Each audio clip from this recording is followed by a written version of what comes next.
Terima kasih Mas Menteri, capaian selama kuartal sampai kuartal 3 ini atau paruh pertama? Jadi data per akhir Mei kita sudah bisa membukukan kenaikan kunjungan wisatawan mancanegara sebesar 25% lebih, dan ini sangat tentunya kita syukuri karena di tengah persaingan di kawasan regional bukan hanya kita bisa meningkatkan jumlah kunjungan tapi juga lama tinggal dan kualitas belanja ke ekonomi lokal ini meningkat dengan signifikan, sehingga target kita untuk tahun ini di angka 14 juta di analisa data kami akan tercapai dengan total devisa pariwisata yang kita targetkan mencapai angka 14 sampai 15 miliar dolar, juga dalam situasi on target. Dan untuk pergerakan wisatawan Nusantara ini akan terus kita dorong untuk memastikan capaian dari sektor pariwisata kita ini sesuai dengan harapan dari seluruh stakeholders. Yang kedua, ini berita yang sangat baik, ini breaking news, yaitu World Economic Forum baru saja mengeluarkan data terakhirnya mengenai indeks pembangunan kepariwisataan, di mana indeks Indonesia ini naik 10 peringkat di posisi 22, hampir menembus 20 besar, mengungguli kiblat pariwisata dunia seperti Belgia, Turki maupun Selandia Baru. Kita punya PR, yaitu bagaimana caranya kita terus bisa meningkatkan kualitas dan sustainabilitas dari pariwisata kita. Jadi per tahun 2024 di pertengahan tahun ini target-targetnya semua tercapai dan terlampaui. Dan untuk ekonomi kreatif juga ini kita sangat berbangga karena baru saja ada dua kebijakan yang diluncurkan oleh pemerintah. Satu adalah layanan digitalisasi untuk penyelenggaraan event. Ini kita berkolaborasi dengan stakeholders dan di-lead oleh Kepolisian Republik Indonesia dan Polri, memberikan layanan digitalisasi untuk para penyelenggaraan kegiatan dan events untuk bisa menggerakkan ribuan events dengan total target dampak ekonomi sekitar 100 sampai 175 triliun rupiah. 175 triliun rupiah yang merupakan agregasi dari ribuan event nasional dan internasional yang diadakan di Indonesia. Yang kedua adalah peluncuran Indonesia Quality Tourism Fund yang sudah mendapatkan keputusan dari Bapak Presiden, mulai difinalkan untuk dirampungkan regulasinya di bulan Agustus ini, sehingga nanti di akhir pemerintahan dan persiapan untuk 2025 kita sudah punya kekuatan untuk menghela lokomotif dari pariwisata dan ekonomi kreatif kita lebih baik lagi ke depan. Oke, sebelum kita akan bahas lebih jauh terkait dengan dua hal yang terbaru tersebut, saya ingin menanyakan terkait dengan capaian yang sudah Anda sampaikan tadi, Mas Menteri. Kita tahu bahwa sepanjang semester pertama ini terjadi pelemahan rupiah dan juga daya beli masyarakat. Apakah hal ini juga turut serta dalam mengganggu ataupun berkontribusi bagi capaian yang di sepanjang semester pertama ini? Tentu sekali.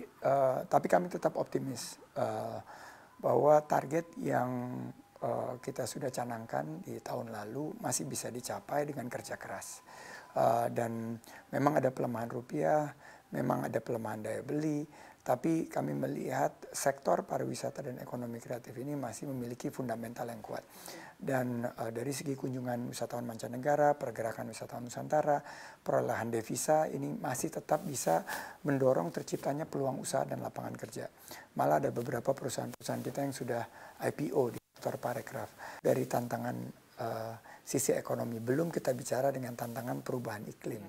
Ada tantangan juga dampak sosial dari segi geopolitik dan situasi ekonomi yang masih tidak menentu di beberapa negara maju. Sementara di Ekraf sendiri, digitalisasi terus kita dorong, tumbuhan konektivitas dari teknologi yang baru, dan juga kita gunakan pemanfaatan hak kekayaan intelektual. Nah, saya rasa ini tantangan dan hambatan yang bisa menjadi peluang jika pemerintah, industri dan masyarakat bekerja sama untuk mengambil ruang kolaborasi, dan kita jaga keberlanjutan pertumbuhan ekonomi 5% ini. Jadi kan dulu ada IHSG, ada juga indeks yang berkaitan dengan manufacturing, ada Islamic Index, tapi belum ada Paragraph Index. Ini akan kita launching juga supaya teman-teman bisa melihat di bursa kinerja dari perusahaan-perusahaan paragraf yang menunjukkan kinerja yang sangat menjanjikan. Oke, indikator-indikatornya apa saja tuh Mas Menteri? Indikatornya ya tentunya pertama dari market cap, kita ingin memperlihatkan bahwa perusahaan-perusahaan yang bergerak di industri ekonomi kreatif ini market cap-nya pertumbuhannya cukup baik. Di sektor-sektor yang pertumbuhannya tinggi seperti film, karena tahun ini film Indonesia bukan hanya menjadi tuan rumah di negeri sendiri, tapi juga sudah mulai merambah ke luar Indonesia di kawasan Asia Tenggara.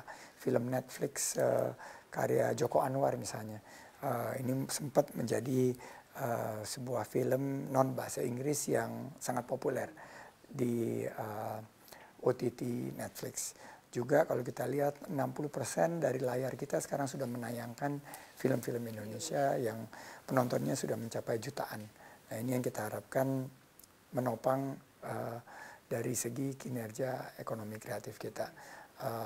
Saat yang sama kita juga harus mulai mengembangkan terobosan-terobosan baru, baik itu di subsektor yang menjadi andalan selama ini yaitu kuliner, fashion, sama kriya, tapi harus ditambah lagi dengan subsektor musik, film, animasi, dan aplikasi, serta permainan. Games ini juga menjadi peluang yang sangat besar. Terakhir, yang menurut saya sangat membanggakan adalah events. Semakin menjadi salah satu ajang daripada kita menciptakan pergerakan ekonomi. Bruno Mars misalnya, setelah kita dorong, akhirnya berhasil untuk mendapatkan komitmen untuk 2 hari konser, tapi karena permintaan yang sangat besar, saya dengar lagi bernegosiasi untuk penambahan hari. Jadi inilah yang kita harapkan, mudah-mudahan hasil yang baik yang kita telah capai 2023 dengan torehan yang sangat luar biasa, baik wisatawan mancanegara, wisatawan Nusantara maupun juga dari segi ekonomi kreatif, ini bisa kita tingkatkan di 2024. Oke, apakah artinya ini Indonesia tidak mau kehilangan momentum lagi Pak, seperti yang terjadi ketika ada fenomena Swiftonomics? Ya, itu terus terang merupakan pemicu sekaligus pemacu. Bapak Presiden memberikan sebuah tantangan, dan saya waktu itu menyampaikan ada 3 yang harus kita atasi. Pertama adalah mengenai perizinan, yang kedua adalah mengenai venue, dan ketiga adalah mengenai bagaimana kita menghadirkan dana pendampingan.